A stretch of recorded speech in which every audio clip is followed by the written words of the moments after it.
Why don't I kind of just take the lead here? Um, we also have two other people. We have Colin Huth, who number one works with me, number two has a cat. You can't probably see him until he talks, but when he talks, you'll get to see the cat, you know. So there, yeah, Here, kick how on, about Colin. this? Let's see if that'll work there. Ooh, see, that makes everything better. Colin's going to cover the power of assisting and second shooting. And we also have Jess Berkowitz. And Jess is a more recent ASMP North Carolina member. And 2 second on what ASMP is. We're a professional organization of any type of photographer, shooter. We lean more commercial. We talk a lot about business. We're not kind of like the groups that are just all about talking about technical tips and things like that. Although the people that tuned in early, maybe we talked about, you know, some geeky stuff to get started. So we're more, you know, a community of photographers that work together. Our thing, though, tends to be more toward commercial photography, commercial video, YouTube creators, things like that. People who are creating content professionally, not so much like high school yearbook photos and, or not high school yearbook, high school senior photos and weddings and things like that. Not that we mind, but there's other organizations like the PPA that do that. So that's who we are. And there's also ASMP has a discounted student rate. So I'll drop at some point, like when Jebb's being erudite, I'll drop a link into the chat and we'll talk about that. So the first thing we're going to do then for Colin to just, we picked up a few questions from your professor about what you'd like to hear about. So the range of things we're discussing is assisting in second shooting, getting those kind of early job sort of things. Then we're going to talk about getting client work. And then we're going to talk about professional practices and a little bit about pricing. And then at the end of the hour, if you have some questions, jot them down. We'll be glad to deal with them. And if it's something, you know, really timely that fits in, don't be shy, you know, doing a hand wave.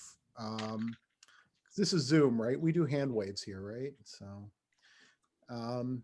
let's see. Okay, so Colin, why don't you take it away? Just talk a little bit about assisting in second shooting. Brilliant. Yep. Hello, I'm Colin, and I'm normally brought on as the most inexperienced and young person here. So therefore, I'm wearing a Cedar Point shirt from 1989 to show that clearly I'm the pinnacle of hipness.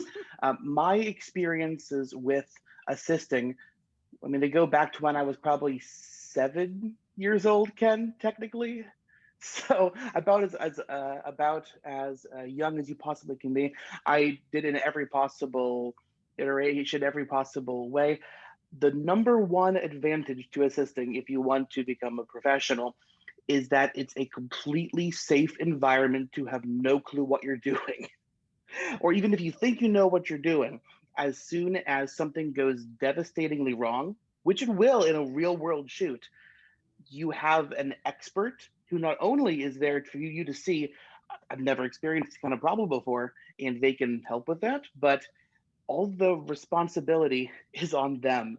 And it is such a lower stress environment for those very first times where something goes crazy. I think Ken's my favorite example was you're doing some portraits of the Chamber of Commerce, and we had 4 backup plan lights fail for no reason, because that's what a real life shoot is like.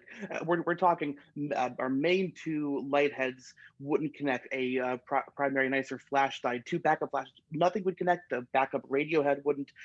That's how a shoot when well,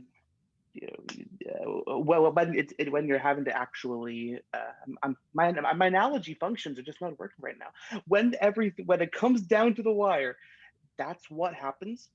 And then when you're assisting, you're able to have some safe dry runs first experiencing that.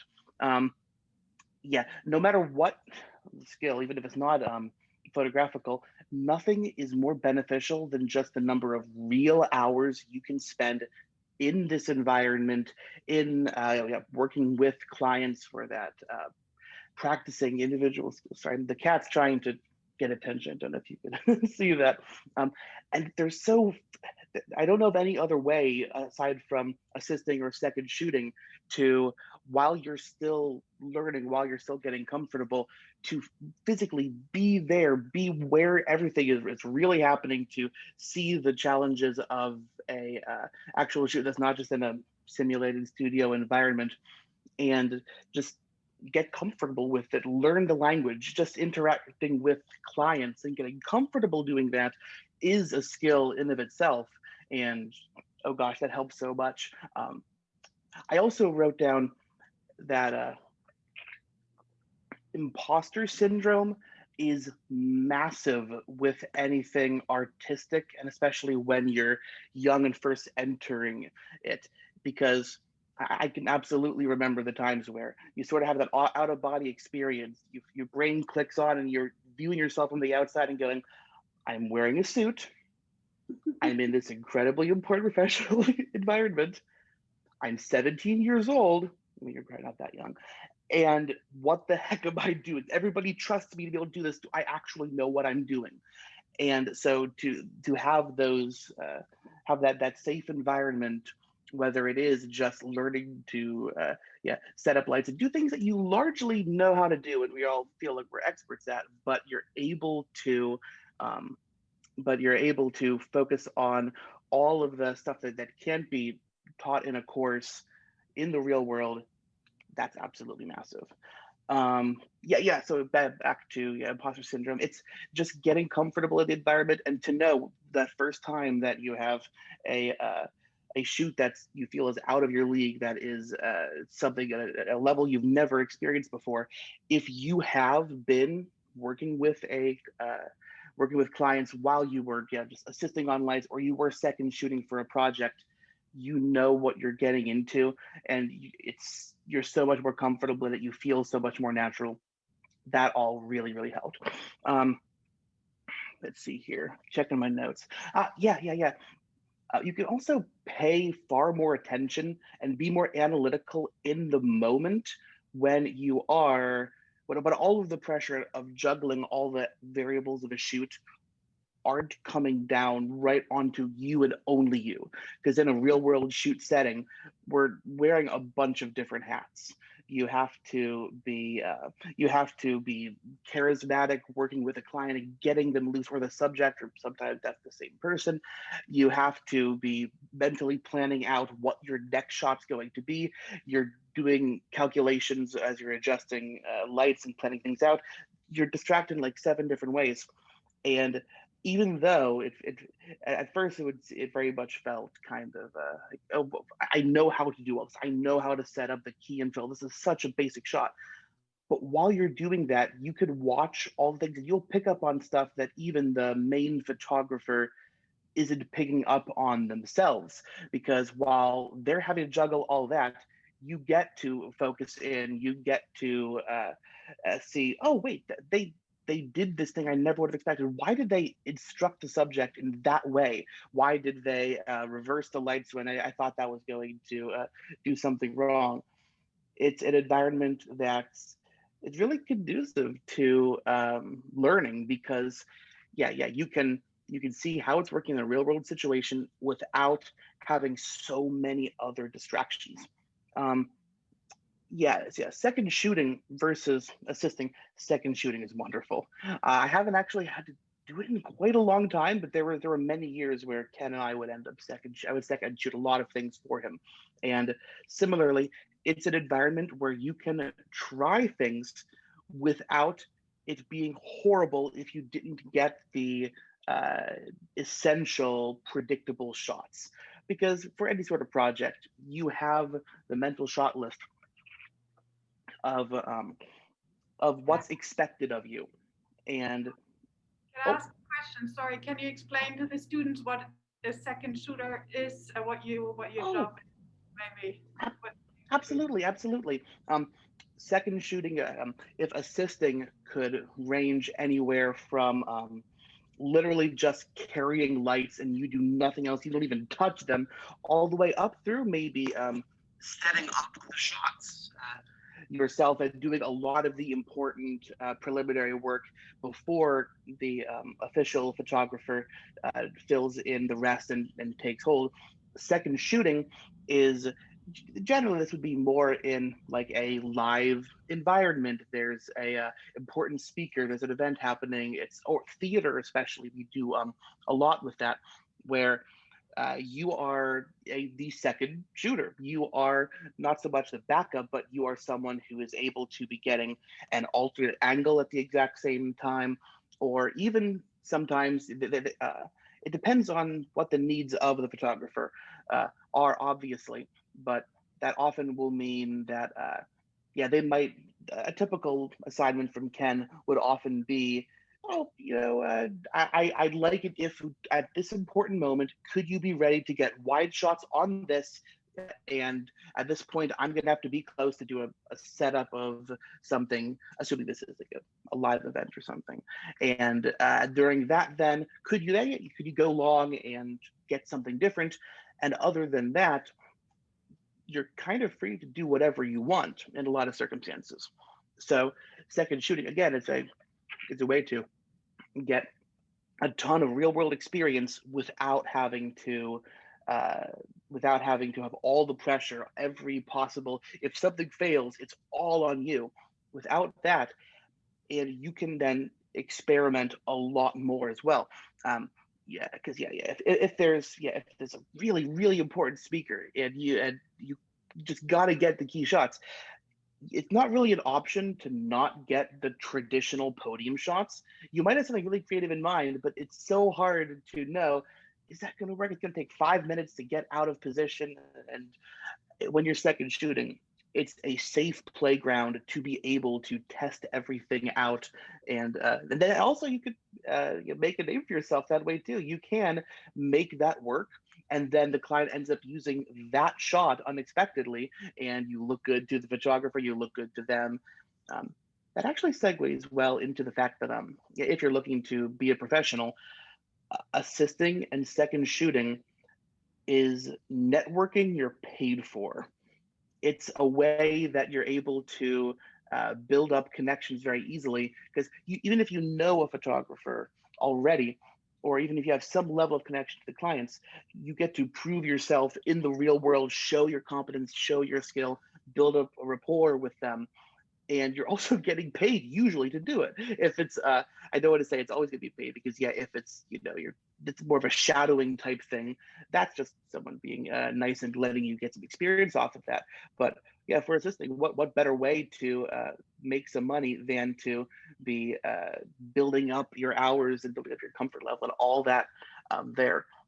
It's, I think, also through assisting, I absolutely did end up getting independent client work myself, because if a client starts to know you as well, even if you're the person working the lights as well, if you've shown that you're competent, you're capable, you know what you're doing, it's a much easier jump for the photographer to recommend you when they already know you and like you and have seen somewhat of what you're doing, than just as a random recommendation.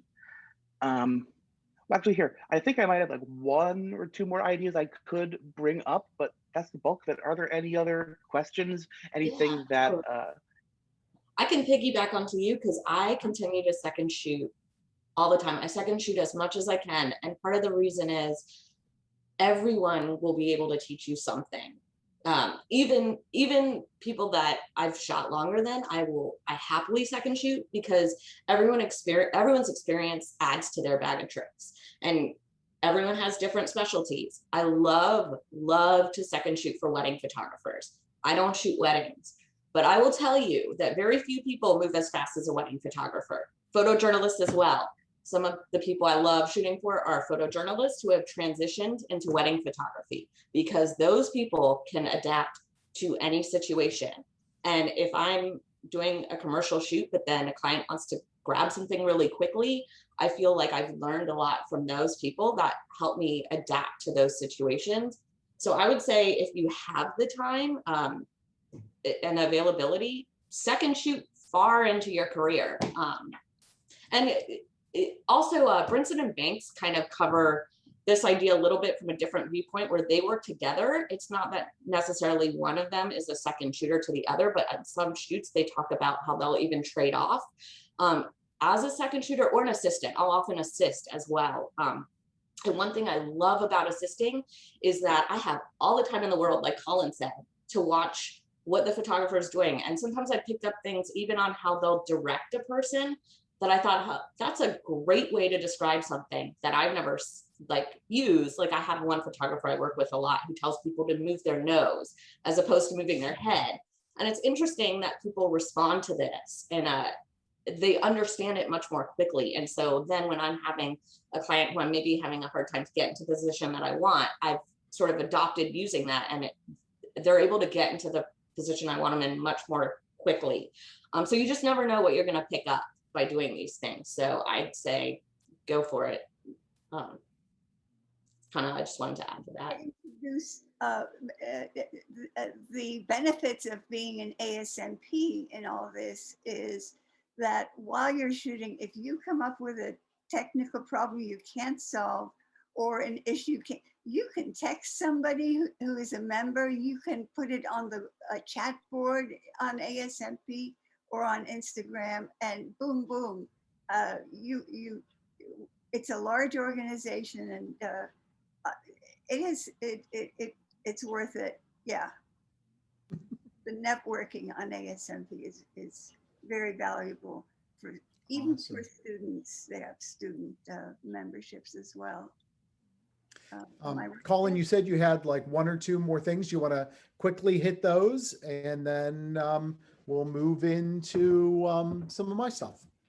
Awesome. Thanks. Yeah, because I am sorry for things being a little bit maybe cluttered back there, but I'm in the process of moving things in, so things are ridiculous. One thing that that inspired me to is that yes, you definitely can in many cases build up to a point where second shooting or assisting is far more collaborative, and it's not just grunt work. And there's advantages to grunt work, just helping to carry lights, just helping to steer a trolley loaded with equipment does give you, it lets you be a fly on a wall in a bunch of different situations, to see every possible way something can go wrong, to see every possible way something could have turned out so much better and figure out why it worked.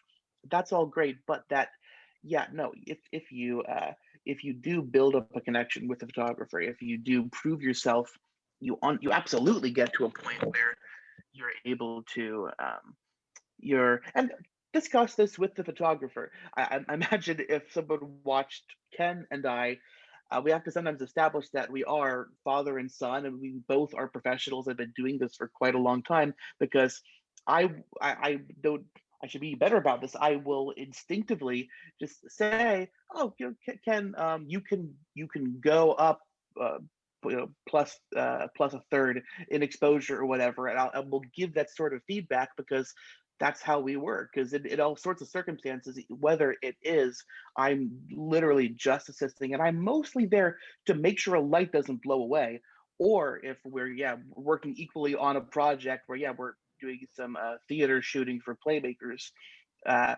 and everything is split fairly evenly, you can get to a point where it is a team effort, where you are contributing a lot, you are getting a chance to test out your ideas and put forth things. And often, anytime two heads are better than one, but odds are you have a skill set that is that's something that you handle better than the main photographer, no matter how much experience they have, because everyone has different strong suits.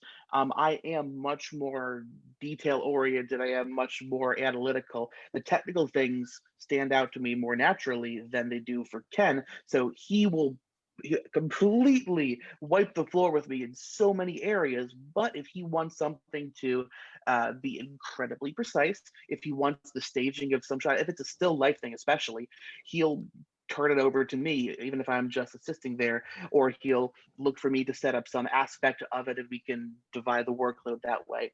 It's it is absolutely a way that it doesn't have to just be, well, I'm getting something out of this, but it's, you know, it's kind of dull and you got grunt work again. It doesn't have to be that. It really can be a fun experience. It can be incredibly rewarding, and it can lead to much deeper business connections with other photographers. Awesome. So before I dive in, thank you, Colin. And does anybody have a question for Colin on, you know, second shooting, assisting, or, you know, anything in there? Everybody good? Okay. There's one thing I was going to, yeah, go ahead, Jen. I wanted to add a quick tip. If you find yourself second shooting and using your own gear, make sure to sync your date and time on your camera with the primary photographer so that things are in the correct order in the edit. Practical tip, Jebb, signing off. No, absolutely. Syncing the camera times, because I can't tell you the number of times we've dumped everything together and a client has to edit them, and that drives you crazy. Absolutely. One thing I also wanted to mention, going off of what Colin said, because we're a PhotoSun team and we're a combined business, I will often pass work to Colin. So there's a real etiquette thing if you're working for a photographer and they have a client and you're not part of their business. Don't expect that client to just pick you up and start working directly with you. That's kind of a special situation. And I think Colin alluded to that, but there is a real etiquette to it that if anybody contacts you when you've been second shooting or assisting, you talk to the photographer and say, hey, they were asking me for a shoot. What do you think? You know? Absolutely. Yes. I would even say, I'm not in any way implying it would work like that. It's always with the knowledge of whoever is giving you those opportunities and helping you build up those connections. But we have seen that happen a lot, where those who we did start out as assistants, they work their way up, and then because they've proven themselves and gained that experience, they can become a larger part of the team.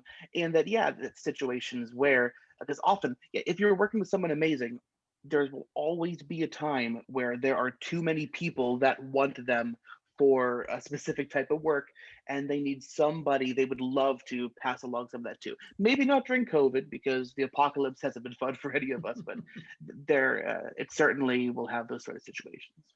Oh, yeah, sure. And I think part of that discussion then is, I don't know how other people work, but we very much find someone who starts off carrying equipment and moves up to helping set lights, and then does some second shooting, and then a client has a comfort level, and if I'm double booked, I could refer them for easy shoots. And there really can be a career path. I think the power of assisting is it really can lead somewhere. So it's educational, but it also can be its own career path where you can, turn it into work. And I think then that's a good segue into my part. So we've got half an hour. I'm going to take probably 20 minutes. Jebb, are you okay with 10? Yeah, I'm great with that. All right, you the man. All right, so I have for you, this is my structure here. We have one rule, one case study, and 2 warnings. Okay, so that's going to be the structure of what we're talking about. My topic is based on your request, getting your first work and some tips about money and rates. The number one rule I want to say, framing this whole discussion, is you can't suck. I went to a talk once where, frankly, the photographer was telling everybody, if you just do these techniques, you're going to be great. And there's absolutely no way that those are people who want to sell you on their Facebook group or whatever, or their video series. You have to do the work. You have to work hard. You have to have the skill set for the rest of this stuff to happen. Okay. And I don't want to be harsh or put some sort of a barrier there, but I have unfortunately seen young photographers who nobody told the truth to, and they think, well, you know, if I just do enough on social media, I'll get enough followers and that'll lead to work. And that's not the truth. So, I mean, some people get lucky at everything. So number one rule, you can't suck. The first idea I want to give you, and it's going to lead into the case study, is think about what you would pay to get like even just a banner ad on a very popular site, okay? Or think about what you could do to get like a full screen in front of the coolest client and organization in the world, that's somebody that you would just kill to work with. Or maybe an organization that's the perfect potential group of clients for you. Think in your head, you know, like, what would I be willing to pay to get my photo up there? And what I'm going to show you is actually a free way to do exactly that. It starts out with the idea that as a young photographer, you never have a better opportunity to make connections and have people be boosters for you. People really are going to say, oh, you're a student, that's great. Oh yeah, absolutely. We'd love to have a student help or give you a boost. Frankly, you know, we moved from near Rochester, New York down south, and just Southerners have been so wonderful and gracious at boosting our business and like cheering us on and wanting us to succeed just by saying, hey, I'm new here. So you have an opportunity that you're not going to ever have again, where you can say for those first few years, you know, I'm just getting out of school. I'm just finishing up my photo education and I would like to, and could you help me? And you're going to find people come around and really be pulling for you. So the first aspect of this is just connecting with people, telling them your story. It can be in real life or it can be on social, and really start to be a booster for the people you like, the people whose work you like, the organizations locally that you see yourself being involved with. Support them, retweet them, like their Instagram stuff, direct message a little something that just says, oh, wow, that was a terrific event that helped a lot of people, you know, whatever. People are dying as the people we work with. Again, this is more for people who are producing commercial work. The people we work for, they are judged on the social interactions they get. And if they see that, oh, wow, you're retweeting this, you're making their things more visible, you're being a booster, you're already starting to rise up among the people that they've seen in the area. Then the next step of this is, so you're starting to find some people on social that you like. Remember, one of the problems photographers do is they just follow photographers. Remember to like and follow and boost everybody across the range, whether it's an agency that's doing cool things or makeup or, you know, talent of any kind. Just, you know, follow the broad group of people and then really follow the people who might be potential clients of yours. That's, I think, the big gap, is that you've got 50 photographers in your feed, and that's wonderful, but nobody that's a potential client that you'd like to work for. So connect. Go to public things and post. This is the first thing. And as a student, what you're able to do is you could contact somebody and shoot them a direct message and just say, hey, I'm a student, I'm working on a project. I'd love to do this at this thing that I saw that you're doing. And I'll, you know, post some of the photos and mention you. It's an opportunity that you can do those things. And you're starting to get your work seen. You're starting to get to be doing some real world work too.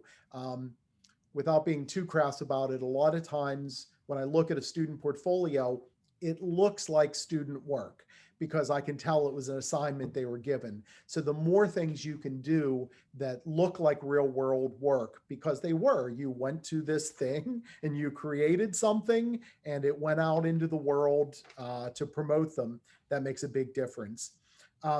So one thing you can do then is if you can find somebody that's doing an event or something public facing that you could attend, you might want to even just contact them, especially you start to get a sense for who might have already hired a photographer or who's not at that level. And I would say something to someone just like, hey, you might already have this taken care of, but I just wanted to let you know, I think your event's really cool. I'm going to stop by. And I'm a photographer, so I naturally grab a few snaps. If there's any reason that's a problem for you, please let me know. But I'll probably do a few snaps and I'll mention you to boost your event. So you're starting to have a reason to be involved with them. All right, so we did the one rule, don't suck. And now comes the case study, which is our second thing. If anybody knows, this is an old man joke.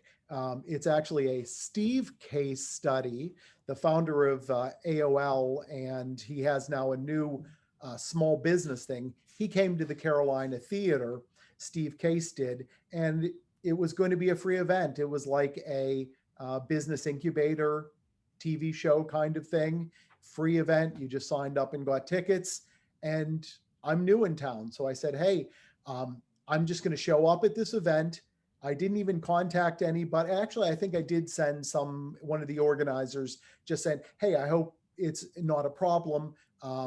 I might just snap a few photos. I won't be in the way or anything. I didn't even leave my seat. I showed up early, got in the front, snapped some photos. I carry just a little Fuji camera when I'm doing things like this, so I don't look like an obnoxious pro photo guy.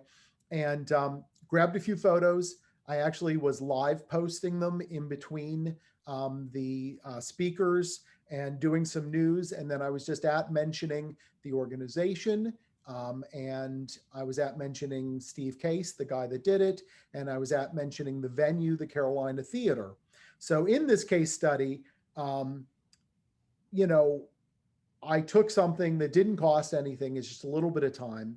And I got noticed then by the Carolina Theater that became a client. They actually came up to me after some other event I was at and knew who I was and wanted to work with us. Steve Case, who has 731,000 followers, retweeted my photos from their event because there wasn't a photographer there. And here was somebody putting up who won the event in Durham. And that's how you get started. That's how you get your name out there. Now, there is another level. I'm a public relations, PR. I work for a lot of universities and theaters. There is another world of ad agency and getting representation and working with people like that somebody else could teach you. But this is, you want to get jobs for the organizations that you see around. You want a department at UNC. We work for UNC and Duke Law. So, that sort of work is what I'm trying to help you out with. Another example I'll just gloss over real quickly is that I did a similar thing with American Underground, which is a hip co-working space here in Durham. And they had a public event. You could go for free.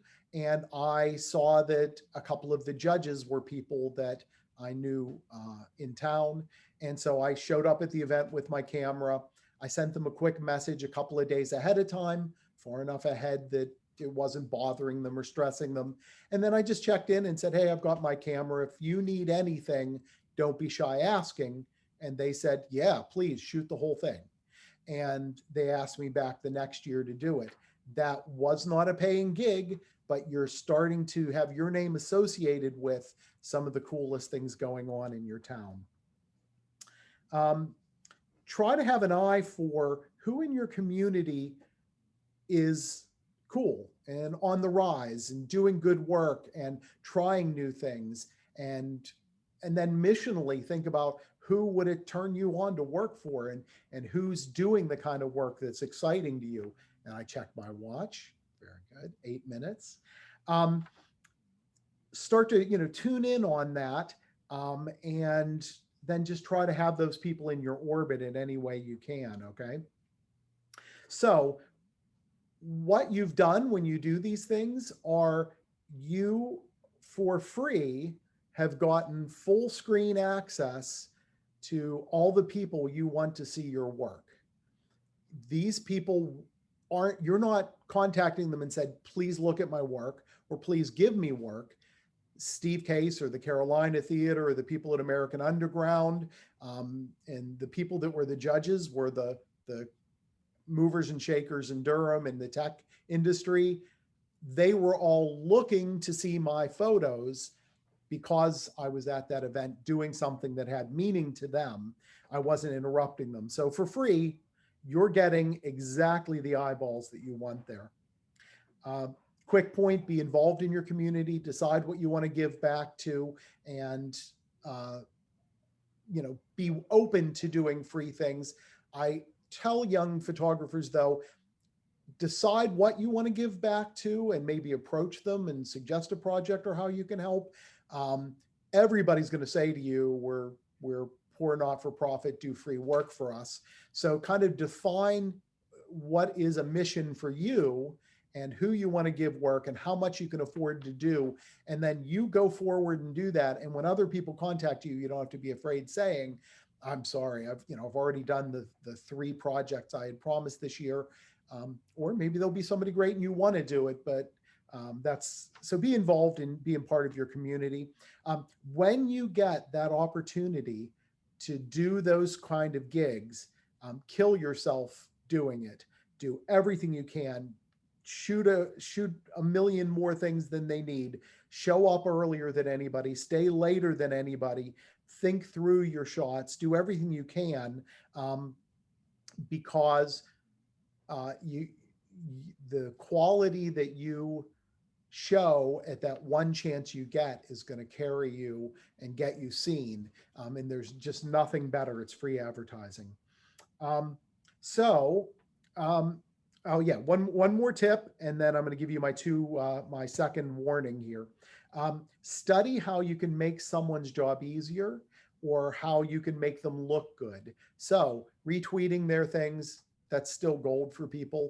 And if you don't want to be on Twitter, you should find out what the media of choice is for the people you want to work with. In my industry, it's still Twitter and Instagram. And then think about how you can make their life easier. Sending them a folder of 6 fun photos from an event that they could post on their social media an hour after the event closes. Those are the kind of things, and just say, hey, I was at your event, I loved it. If you're interested in using some photos, here you go. Give them your @mention name. The warning I gave at the beginning was not to suck.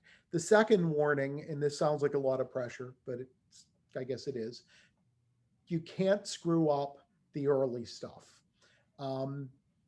You eventually will earn the right to totally host something, but you can't screw up. And I know it's a terrible thing to say, but in these early days, build everything you can to give yourself a cushion to not let anything fail. And that there are practical things like having a backup camera or whatever. But when you're accepting something, you might even want to talk to people up front, just saying, hey, I'm just starting my business. I'm excited to be doing this with you. And we'll talk a little bit within 3 minutes about pricing that. But you can say, I'm just starting this. So you know what, let's just plan after the award is given that let's have the people come off to the side and we'll do a setup photo. Hey, how about if I show up early, could I get a quick group photo of the people that you need that photo of? And then you also shoot it live. Just always set yourself up with a plan B. You might even let people know to say, you know what, at your event this week, you're paying me and I'm going to come and do X, but I see that you're also doing it again, next week. I'll come for free then, and I'm going to do it a different way that I have an idea. And between those two, I know you're going to have what you want. Really set yourself up to succeed, because nothing travels faster than the fact that you screwed up a shoot. So anyway, sorry if that's hardcore, but it really, and maybe Jebb and Sonia will disagree, and I'll hush in a minute in between before I do things on pricing and see if there are any questions. I do want to mention then the second warning There was a young photographer that was getting some work through me and interested in doing things. And I had an opportunity where they could go. It was going to be either very low paying or a free thing to cover an event for an incredibly cool Durham company. Legitimately, I know I cringe when people are like, oh, you'll get your work seen, but like, you'll get your work seen by these people, and a lot of the right people would see your work. And this person just couldn't be bothered. They were just like, nah, I think I'll pass on that. It's, I'm just not going to. No, I'm not saying, I mean, if your career is to the point where you can just say, no, I'm not going to do anything for marketing purposes, that's cool. But this is a person that like was talking to me all the time about trying to find work and couldn't find work. And I just stopped passing work along to them. So remember that people are watching what you do and how much you give back and how you handle a situation and how you handle a screw up and how prepared you come. And you know what? The people that are paying money for this are going to judge you. So, and I have to be the people who pay you occasionally. So I'm going to give you a quick overview on what to charge, but is there anything critical anybody wants to ask on that brain dump? I have a question. Yeah, hit me. Just out of curiosity, when you say that no news travels faster than that you screwed something up, is that speaking from experience? And if so, obviously you recovered. So what's the story there? Yeah, let's see. Let me think of some examples. I've been doing this for like, 30 years. I'll have to think about it, and maybe I don't know how I can share that. Yeah, I mean, there's absolutely been one or two times that things just sucked. I think I can think of one time where I completely forgot that there was a shoot on, it was like on a Sunday, and it was a charity thing. And that's just the worst thing ever. And if something fails, you have to admit that you failed, jump in and say, I'm so sorry. And it's obviously not going to cost you anything. And I'm going to make it up by showing up, whatever, if you want me to, and reshooting it or shooting something new. Yeah. So as soon as you can, if you fail, let people know, and make it as right as you can. There's nothing worse than making excuses. So just be humble, keep it zipped, and apologize. I missed one shoot. I know I showed up late for one shoot. There were times when the traffic going to Raleigh is insanely unpredictable, and it takes an extra hour to get somewhere. And so I got somewhere. I always am trying to get there 15 minutes early. I got there 15 minutes late, and I shot more than I ever did. While I was there, those 15 minutes before the event started, I just killed myself getting photos. I stayed later than I was supposed to, and had it not gotten what they wanted and they were stressed, I also would have said, you know what, I'm only going to charge you half for the shoot or something. So those are the kind of, if you screw up, that's the kind of things you do. Hope that helps a little bit. Let me toss out some quick money things, because I know everybody wants to know some money things. There's a million different variables. And really, you're kind of at the photo student. So until you get to the starting pro level, and it's kind of an awkward transition in there. But I would say a starting pro then isn't going to screw up and is going to be able to bring a backup camera and can be fast and efficient like a professional, so that it doesn't take someone, if a subject is expecting 5 minutes and you have to take 15, you're not a professional yet. So the screwing up, I guess, is something to do now as a student, because once you're accepting money and being a professional. So this is all saying that we're kind of talking about when you're at that pro level, not you're a student transitioning. So one of my first tips on that was to make sure that you're getting something for the early gigs whenever possible. So if somebody's legitimately doing, really hiring to get real photos that they're going to use, not somebody you approached for a project kind of thing, you know, try to say, you know, hey, you know, I'm just starting my business, and you know, I'm willing to do this just for expenses. Or, you know, I would say to people when I came down here, you know, my normal rates are X, but you know what, if you're willing to do an honorarium of like $100, I would love to be involved and boost your organization by shooting that.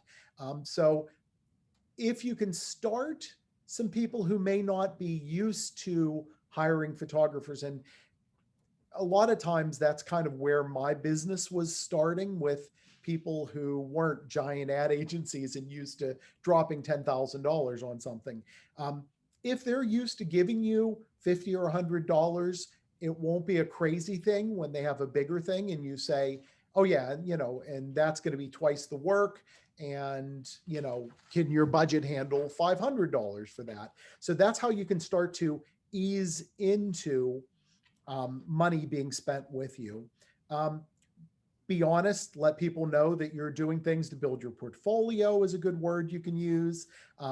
You can let people know, I'm just starting, so this is a discount off my normal rates.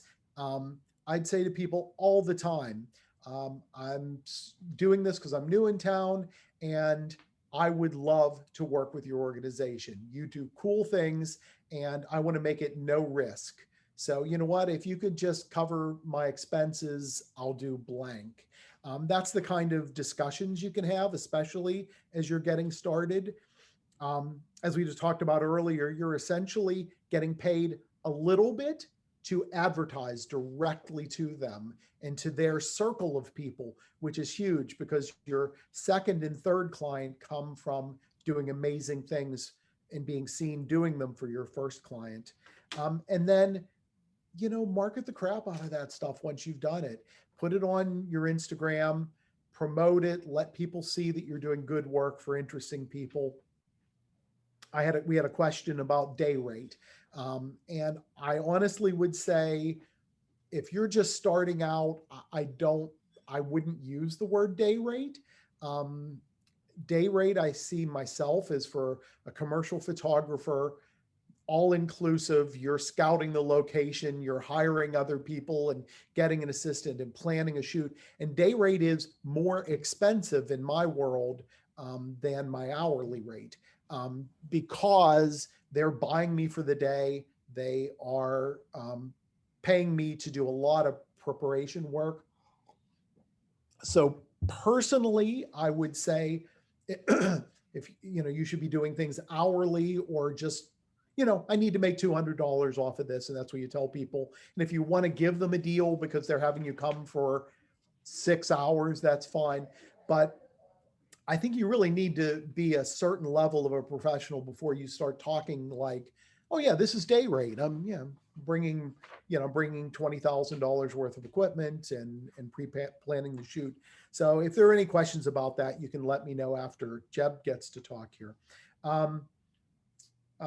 And there are ways of finding shoots. I know people look on Craigslist. I've never had luck with that. There is Gig Salad and Thumbtack, which technically I hate, but yet I have gotten clients from. There was a UNC department, actually the business school, that students were told, get a photographer. And they put it on Thumbtack. And I said, yeah, I'll take this cheap and give them, you know, you would tell them your price. And I gave them a really good price because I wanted UNC in my portfolio, because it was, I didn't have any UNC clients, and the shoot went great. And essentially then all my photos were advertised to the entire School of Business. They saw my name, they saw my work, they got to know me. So good things can come from those. I know Colin's actually had a couple of reasonable things from Gig Salad, and I know it's mostly people trying to do birthday parties, but you can ignore that or put your marketing message to kind of keep that stuff away. So I don't love them because people are weird about it, and the competition just driving prices down is ridiculous. But as a person who's starting, I'd consider checking it out. ASMP has Find My Photographer, and it's being revamped this year, so that might get to be a good thing then eventually. And so that's what I'm going to say. That's great information. So I'm Jebb Graff. I'm a commercial photographer. I specialize in portraits and brand story libraries.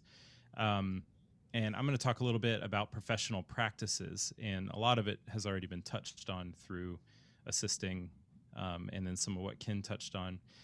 But I'm just going to kind of run down my list of notes here. One thing that I try to remember, regardless of what business I'm in or job I'm doing, whether I'm an assistant, a photographer, a digital tech, or a barista, I try to remember that I am in the hospitality and empathy business first, and the photography business second. So I try to approach all shoots with that in mind, that I am there to serve the client or the subject. And also remember that the subject and the client paying the bill especially on a commercial set, is not the only quote unquote customer. I am there to serve everybody who's on the crew. And if you can kind of start getting that mentality, you're going to have a much more enjoyable experience as a photographer or barista. And people are going to really enjoy working with you, which is a huge point that I'm going to come to in a little bit. Ken touched on it with his disaster stories, but 15 minutes early is on time, and on time is 15 minutes late.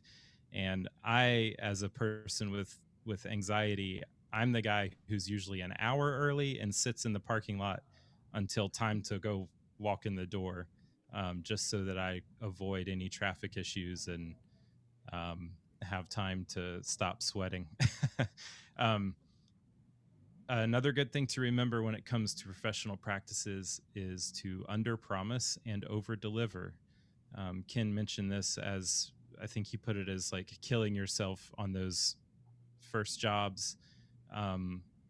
And I don't mean devaluing yourself. I just mean always have that extra 15 to 20% that you're giving the client, that you're doing in good spirits too. You don't want to be like a grumpy giver. You want to be a giver with a hospitable attitude, because, you know, happy clients come back. There's a reason that there's loyalty programs, for everything from restaurants to brand loyalty to, you know, the computers we use. When you're planning your shoot, you want to communicate to the client your true setup time, plus a few minutes to drink some water and switch from setup mode to photographer mode. If you're anything like me, you might be kind of tunnel vision minded, where setup is one thing, being Mr. Hospitable is another thing. And so I am always really upfront. If a client says, you know, for say a headshot session at somebody's office, they might say, well, what time can you get started? Our people will be ready at 12. What do you need, like 15 minutes? And I'll just be really upfront and say, no, I need an hour, because I'm going to set up, I'm going to test shot, then I'm going to drink some water and get in the headspace with a breathing exercise to get started. You don't always have that luxury. They might say, well, you have to be ready by whatever time, but when possible, just communicate it. Along with that comes research and planning, and then more planning. You want to plan for all of your what ifs that you can think of.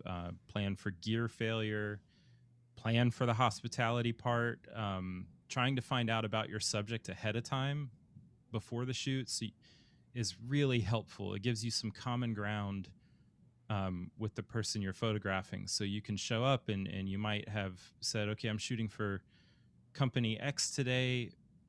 Go on PR Web, go find their latest press release. You can go in with knowledge about their company. You can say, oh, I read about this thing in the news that your company's doing. This is really cool. And you can ask them questions about that. When you're photographing people, you're kind of wanting to get a relaxed and realistic reaction out of them most of the time. And if you get them talking about the thing that excites them, you're going to get better photos of them, and you're going to have them leave the shoot feeling excited about the shoot they did because they got to talk about themselves and the thing that they love. It just helps to relax them. So dress appropriately, and that means a lot of different things depending on the shoot. So if you don't know what's appropriate for the shoot for the particular client you're working with, just ask.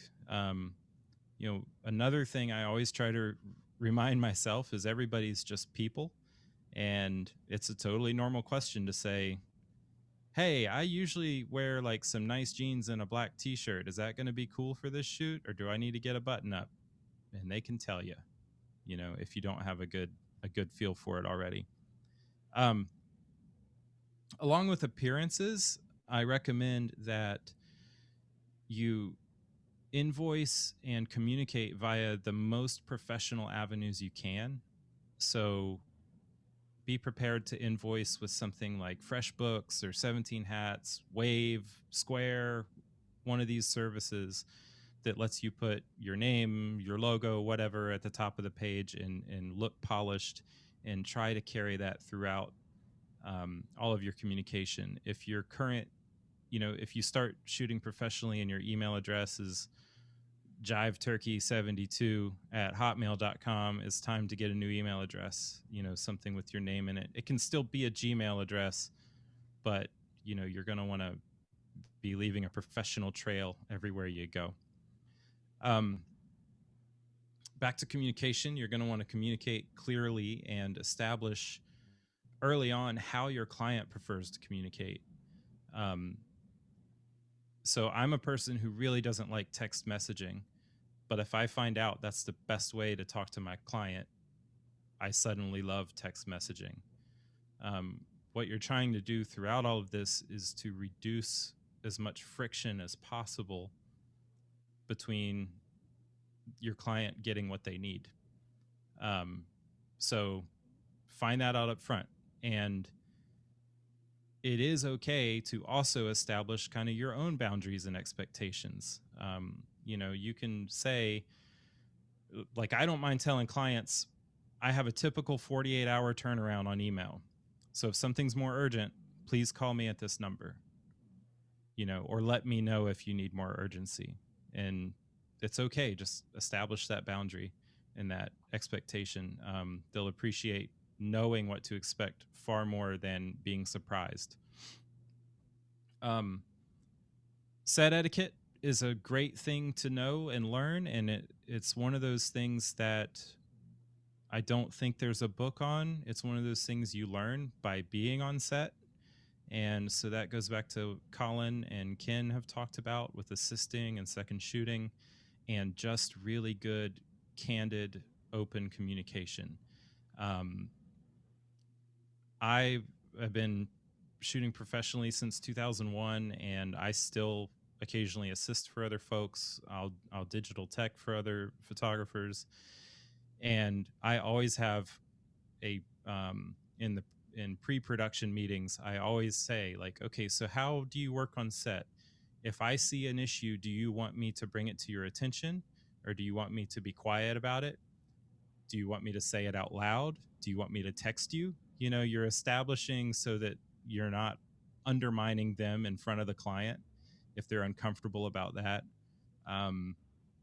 Or sometimes you run into people who are like, oh God, no, please tell me. Like, I've done a whole shoot where my ISO was cranked and I didn't even realize it. And I just wish the digital tech had said something, so open up that communication and keep it flowing all the time. And with that, so I'm kind of coming to my last topic here is being kind. And so for your subject in clients, most people don't spend a lot of time in front of a camera, and it can be pretty intimidating, even for your top salespeople in a in a company, people who are brimming with confidence. Um, so this is where a lot of empathy comes in, and just be kind. Remember that they're not used to doing it. A lot of people are facing their biggest insecurities when they're getting in front of your lens. So try to put yourself in their shoes and assure them that you're on their team, that you are their advocate, and you want their photo to be as good or better as they want their photo. You know, it's okay to remind them, like, yeah, we want this to be good because I want it in my portfolio. I'm not going to put a bad photo in my portfolio. So, you know, I'm with you. We're working together. And that can go as far, like I do a lot of headshots, and that can go as far as to getting almost doctor-like clinical, to say, hey, like, once you've established some rapport, so you can talk to them about, you know, what bothers you about how you look? Why are you saying that this is awful? And you can determine whether it's a bad angle, a thing with lighting, or something you can show them that you can fix in post, you know, so that you can just give them that peace of mind that you're taking care of them. And overall, my recommendation about professional practices, and especially with advancing your careers, is just to be as likable as you can be. There have been studies, and I could find some links. I think it was the American Psychological Association did one with job interviews, and people hire based on likability more than on skill. And that can be unfair. The thing to it is that, remember, especially in commercial shooting, and in event shooting, even like Ken does a lot, you can be on set with somebody for 3 days in a row for 10 hours a day. And you know, if you just think about that, what kind of attitude do you want to hang out with for 10 hours a day straight, when you don't have a lot of free time, or you have to be quiet for most of the time? It's a closed set. You're cut off from social media. You know, you're going to get really close and really intimate with the crew really fast. And being likable is really important. So that's about what I had as far as some basic professional practices go. They keep going and going. So I'm open to questions. Awesome, Jebb. Thank you. That's huge.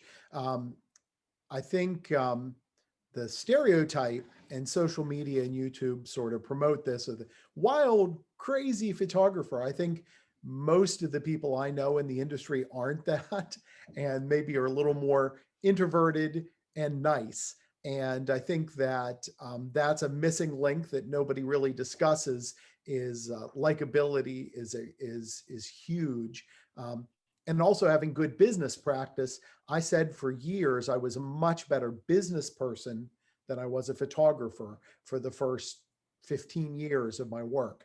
You know, getting the shot I had to get, and showing up on time, and being dressed appropriately, and billing correctly, and you know, those businessy things. You know, it was huge. One thing I wanted to throw in is that students often think they can't approach pros, and I think there's a real misconception, because I think people who are working pros in the industry are very nice and very open to however they can do it. It might tend to be more giving a little advice here or there, or pointing you toward an article they've written, or maybe shadowing or something like that. But so I would say pros are nice, and don't be afraid to approach people with real specific things, you know, that you like about their work and that you relate to, and what. But then just remember they're busy. You know, other than COVID, working pro photographers might be hard to bend their ear. And you know, people, you know, are so into the big national names, realize that every city you're going to be in has 20 great shooters that could teach you a lot more than the one big name you see on social. And then I wanted to not keep you too long, so do check the chat. We posted some website links, the link to the benefits of being an ASMP member. There is a student membership. We gave out 3 student memberships to student photographers this year. We love to have students involved. We do things like this. This is part of our mission to give back. And we're definitely going to go for questions. Also, don't, if you don't see on the screen, Jess Berkowitz is still here and she could answer questions too. But I don't want to hold you up too long. So any questions on any of that?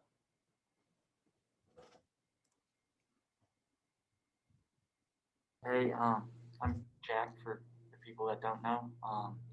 So I've had a situation this past fall. So I do a lot of hunting photography, and someone had seen some of my work, and they asked me to do like a shoot for a brand that they were starting, and they were just starting up, and I just wanted to go. So there wasn't like any money, and there wasn't a whole lot of discussion prior to what they were expecting. They just told me they wanted some pictures for their website.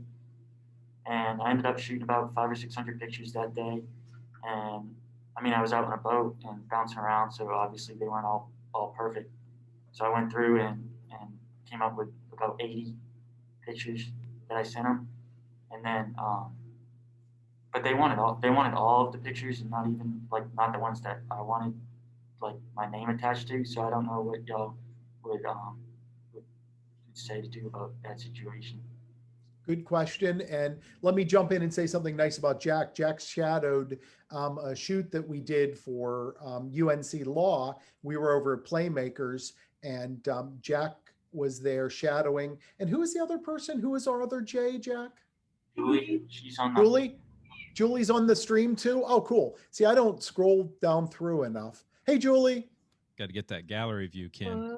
Yeah, I know. Sorry. Anyway, I just wanted to say they were awesome. So they came, they checked out the shoot, they asked good questions, even to the point of saying, hey, could I move something for you? So because of COVID, I hold back on that part of things, but that experience is open. I just threw it out to your professor and they grabbed onto it. I hope there was some real world value to that, but those are the things that will get you noticed.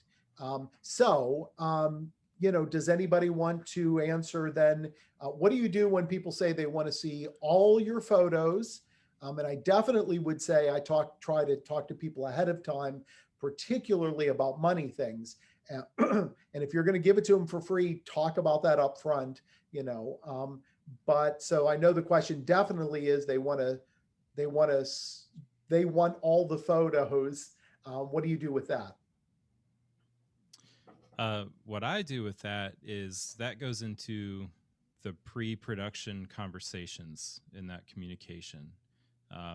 So I realize you said you didn't really have that much, and not shaming you for that, but the learning experience would be before shooting with anybody, even if it's free, is set the expectations of what they get. And so something like that would be what's called a library. And I would say, okay, you're going to get a library of 40 to 50 images to choose from. There may be some extras. If you want more, you can pay more, and they're at this cost. And what gets put up is what is available. So I work with people, so I would say any blinks, any missed focus, any essentially duplicates, when you're shooting 600 photos, you're going to have at least 3 or 4 that look exactly the same, and you're picking the best one based on some small nuance. I just say what goes up is what there is. Everything else is thrown away and not available. And I'm just really forward about that. And, there's probably been 1 or 2 times that I've had people say, oh, well, we're going to use somebody else because we just have to have them all. And that's fine, because I'm not comfortable giving people my stuff that I don't want anybody to see, And I've got stories where Absolutely. And I try to be very candid up front. When I tell this story to somebody ahead of time, I will say, I've been in situations where things were used that were embarrassing to the client. A designer grabbed something out of a folder thinking it was okay, and there's a bra strap showing on a donor or something that's literally embarrassing. So I'll try to have that conversation. It's a good conversation to have ahead of time. There is one client that I know that says they want everything, and he's a doctor and he gets what he wants. And I've had to triangulate that. This is probably the only client I even do anything remotely like this. And I give them one photo that's like best, one thing that's best images. And this is, this is how I price things. So I'm not pricing for separate prep. I do it all as this package for this department. And I will give them another folder to make him happy that just is like unprepped extra images. And I don't give him everything, and he doesn't know the difference. So there might be a small assortment of other shots that I wouldn't be embarrassed, because I work really, really hard at getting it right in camera. And I also might even do a quick grade on them because I make enough money from the client that I don't care. But I do clearly separate them, and I tell them, those shouldn't be used anywhere. And some people wouldn't do that. I would absolutely lose some clients if that was their rule. But this is a doctor who likes to Photoshop his own things, and they're never going to see the light of day. Sonia? Any other thoughts? Yeah, Jebb's asking Sonia, any thoughts? Because you probably come from a different world, Sonia, right? I come from a different world altogether. Yeah. Not altogether, but I do want to say one thing important, which is I learned early on, and this is where I gotta thank ASMP for helping me with this. When I got an assignment or we had a discussion about a shoot, I would send the proposed shooting schedule and the prices that we agreed to in advance, in writing. And I used to do it now electronically, which I don't know how to do. You guys know how to do that. But it is utterly, it's crucial to get it in writing. Now, I worked with national, international corporations, which is a different level of thinking. And they will rip you off in a blink if you're not careful. If you don't have the rights specified. For example, you did a great shoot of the account executive. The account executive a year later wants to use the pictures in an article. Well, it was not in our contract, and you can't be snobby about it, and you can't be tough. You have to be tough, but not a nitpicker about it. You have to be elegant about the way you approach it. You have to be professional. This is the standards of business, and that's why I learned so much from other photographers as I started. And my business was basically editorial and photo credit. I'm a stickler for photo credit. It's got to show up somewhere. Now, if it's for corporate clients, what do you call it? End of the year. Oh, annual report. Yeah, annual report. Thank you. Annual report or something like that. No, you don't get photo credit. So you need to push and when to let up. And you learn from people like Ken and Jebb and Colin and so forth. And what Jebb had to say about being likable, I amen to that. I wish I had been told that, because I was a pest. Do you have any thoughts on, oh, I'm sorry, I interrupted. I was just going to ask Jess if she had any thoughts on that whenever you're done, Sonia.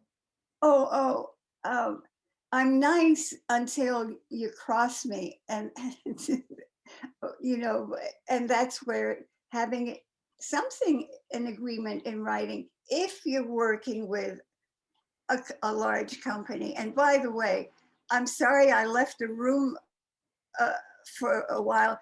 I had a call from Ken Burns' office. And it had to do with how many they're using and repeat to them how the credit line's going to show up.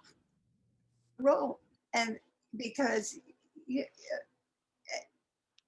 got to cover your bases, buddy, because I've had more times where they just use the picture, and if it's not in there and your contract says that it has to be showing, you can, I mean, there are things you can do. I don't, you know, to each person their own, how they handle that. You're still living it. Yeah, I think, you know, I think it is worth saying that there are different kinds of clients, and you've got to think about who you're working for. And the thing I like about ASMP is, and in especially these days, they used to be very focused on big commercial shooters in big cities, and very high-end editorial people, and they're working very, very hard at not just being a bunch of old white guys, basically, and trying to change. Now, Jess, any thoughts on how you negotiate not giving away crap? And yeah, and I actually, to what you were saying, I think it depends so much on your level of client, because a lot of smaller clients don't even think about this kind of thing. I don't know if you've encountered this, Jebb, because I know you work with some smaller clients as well. Like they won't even think, oh, I can't use these photos if I'm going to have a local paper do an article, or I can't use these for my print advertising and just for web. So the more that you can do ahead of time, again, and in this case, I know that wasn't worked out. And there have been plenty of times I've gone back and I think, oh gosh, I should have covered them with this in the pre-production phase. And every client's different. And so that kind of speaks to, sometimes I'll think, why didn't I go over that? If we're talking about this particular case, I would, did you mention something about not wanting them to use something that's attached to your name that doesn't represent you?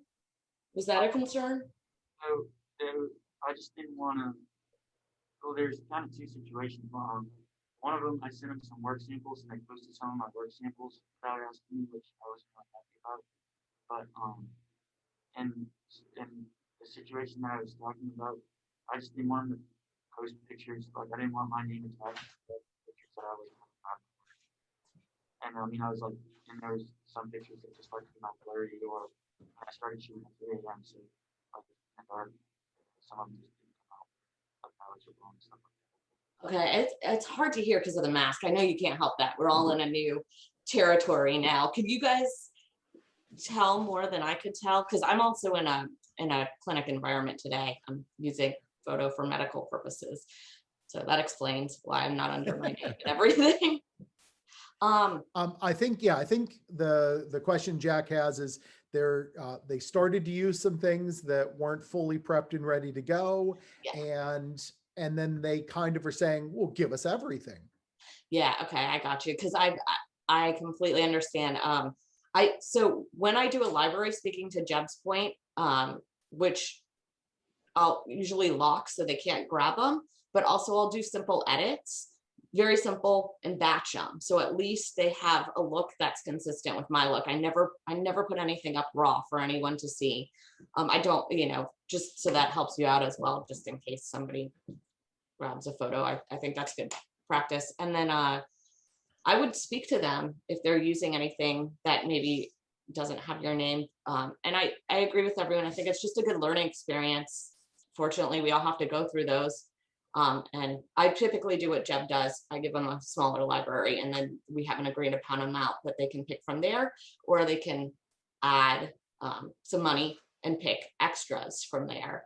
But I am so sorry, you guys. I also, speaking of being a working photographer during this time, I have a small kiddo that is in daycare that I have to grab because I do about like 1,000. But if anyone has any questions for me, you can find me. I was just writing a message actually. Feel free to reach out for my site. It's got the email link there, and I am happy if anyone has specific questions that they want to ask me. I'm there. I'll get back to you. Great. But it's been a fantastic Thanks. Zoom. So thank you. I've enjoyed hearing everyone because I've learned a lot as well. So Thanks, Jess. Good seeing thanks, you. And go guys. ahead Good seeing you and drop too. out. And we're let's wrap up in like 3 minutes here so we don't overstay our welcome too much. But the other thing I just wanted to say, just specifically to Jack or anybody, things are going to come up. You're going to say, "Oh, that wasn't optimal," and that's life. Don't make it bigger than it has to be. Clients will do stupid things with your photos, and you'll learn something and you'll move on, and that's okay. Yeah. It's going to happen. So and I mean, once again, people say they have really hard, fast rules, and I just don't tell them the truth about how many images there actually are, and I just never let anything out of my site that I wouldn't be okay with it getting used if they did the wrong thing. So any other questions before we scoot? Yeah, perhaps. So I think some of the students are eager to assist. And would they become student members of the ASMP? And because I know you can put up the profile, right? And then that's how they could find other ASMP members. And could they reach out to them, or would the ASMP members reach out to the students who would then be on the list? So like, what would be the best way for them to find an assisting job? Yeah, that's a great idea. Okay, so yes, you can become a student member, and it's not much. I think it's what, 30 a year, 60 a year or something. It's a couple of pizzas. And the one thing I'm not sure, because I've never had to do it, is if the student profile also has the assistant profile with it, or if that's the first young professional level. So that I'm not sure, but you could take a look on the website and see. I linked member benefits. Yeah, you may be right. I think as a student member, you can't access the assisting profile. I think that's assistant is the next level up, right? Okay. Yeah, that's possible. So, and somebody put in, thanks, Jebb, $45 student membership. So, what I would say though, is if you're a student member, like I talked about in my talk, those are the kind of things you can leverage and say, you go home for the summer, you go on the ASMP website, you can search by region for who's a photographer there. And you can say, I'm a student member, I'm home for the summer. I love this X, Y, Z about your work. I know you're busy, but if there were ever an opportunity, I could just carry your bag, do anything, or maybe, so shadow, or just meet for a cup of coffee. Hopefully post-COVID, things are going to be easier.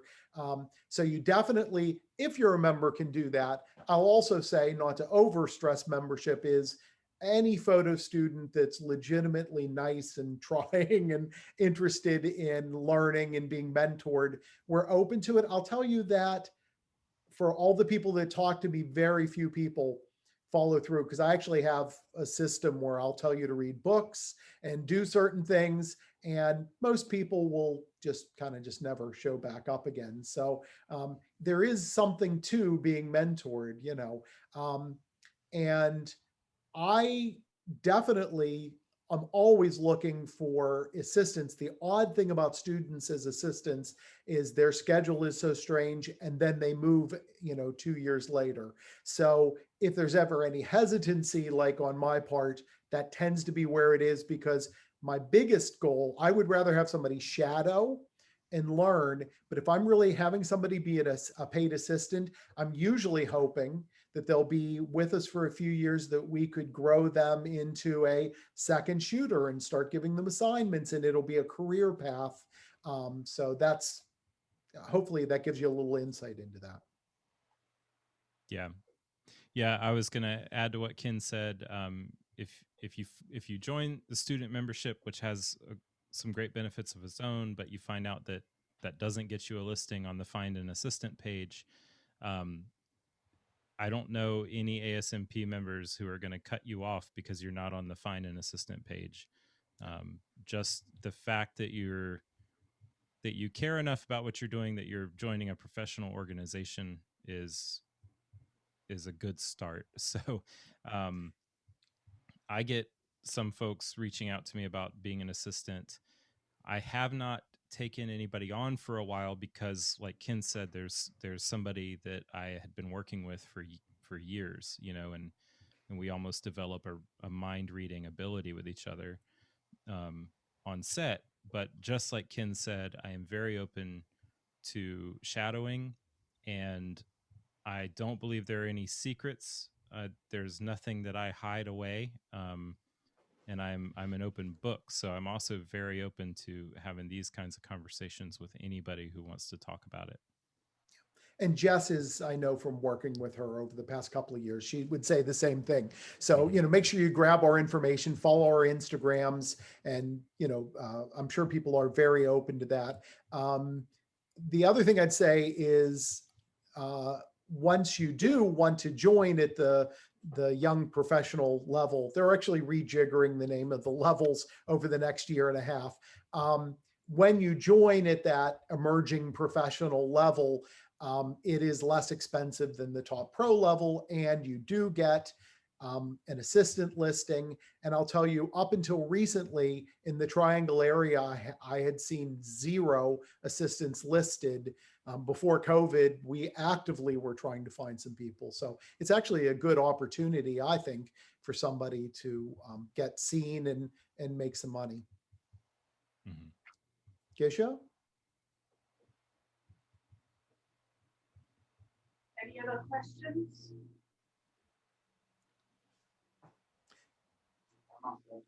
You sure?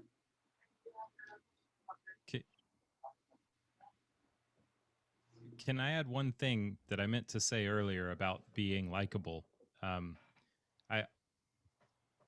Hearing myself, I could hear that it may sound like I was also implying that you should be a doormat, and I don't think that at all. I think part of likability is respectability, and people, you know, respect you when you have clear boundaries and are professional.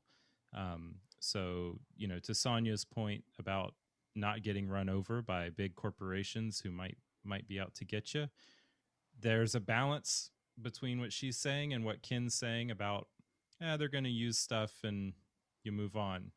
And it's that old thing of choosing your battles.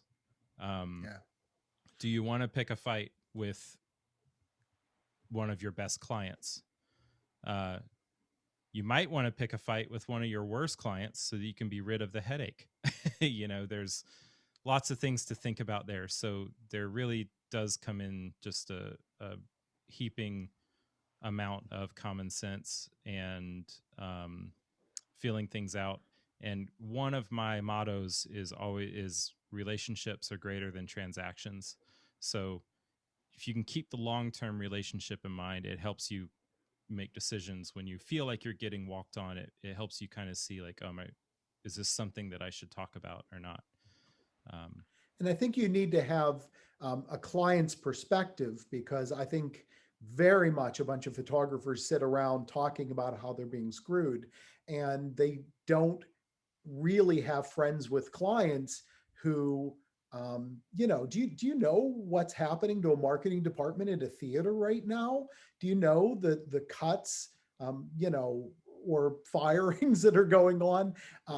So I think you need to also have an empathy for your client. There is definitely a place for a teachable moment with a client. Sometimes they get the photos that you didn't want them to have, and you politely after have a discussion, you know, the next time.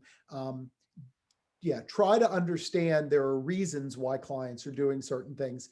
And there's no excuse if it's Coca-Cola, but if it's a local if it's a local not-for-profit, they might just not know yet. Right. Are we good? Are we letting everybody get their break now?